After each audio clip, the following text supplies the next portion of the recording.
Hi, this is Joel Dominguez from Dance with Feeling. If you are watching this video, it's because you are interested in musicality and timing for salsa.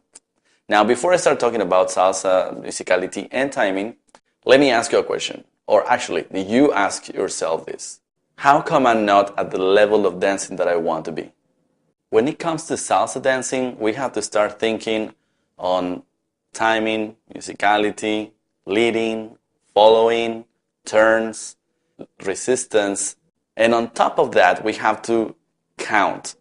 So just imagine that you have already too many things in your head, and the best way to start dancing is start dancing with the music. But to understand the music, we don't really need to start counting on every single time. So an example, you're going out there and dancing with your partner. Can you imagine yourself on the dance floor counting? And not only that, you get distracted because you already have so many instruments to start listening to. And then on top of that, you have to memorize the turns of you ladies. You have to start memorizing the styling or doing the hands movements. So sometimes it's too much. So the idea is to start listening to music, but without thinking. So the body is going to come as a natural movement, so you're going to start feeling more comfortable on the dance floor, and of course you will have more fun. So this is why we have to start understanding every single instrument that creates the salsa music in order to start feeling and start interpreting yourself. Okay, it's not hard, but you have to know what you have to listen to. So let me tell you what is going to save your dancing. It's musicality. Yes, definitely, musicality. You know, the thing is everybody's doing the same thing and everybody's counting 1, 2, 3, 5, 6, 7 over and over till they put it in the head, but they never pay attention, or sometimes you don't pay attention to the music, to actually the instruments. Maybe let me ask you a question. Do you know every single instrument, the way that they sound? If you know, congratulations. But it's not only know how the instruments play. We have to also understand how we're going to start moving our body depending on the instrument that we are listening to, correct?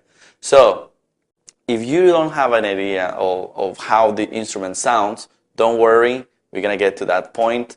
But the important part right now is that instead doing the same things, just counting, we limit ourselves. So what we want to do is start listen and educate a little more ourselves to understand more what we can do with our body depending on the instrument that we listen to. Okay, so to see different results, we have to start doing different things. One of the challenges that I had when I was starting dancing salsa, because I started just like you, I started from the beginning. I didn't know how to dance salsa, so I started training little by little, and then I educate myself, especially with instruments. Actually, I love the way that the conga sound. So imagine that you already dancing, but you only count 1, 2, 3, 5, 6, 7. So we're never gonna get different results. You're always gonna feel the same on the dance floor. So the reason is because we're doing exactly the same thing over and over. It doesn't matter that you learn hundreds of turns. It's about what do you do with these turns? How do you make it work and create dynamics to make it look totally different? So for example, a crossbody lead or any turn that you do in salsa, you can do it on so many ways that you're going to feel very comfortable. And every song is going to be a different way. So for example, you do a crossbody lead with one song,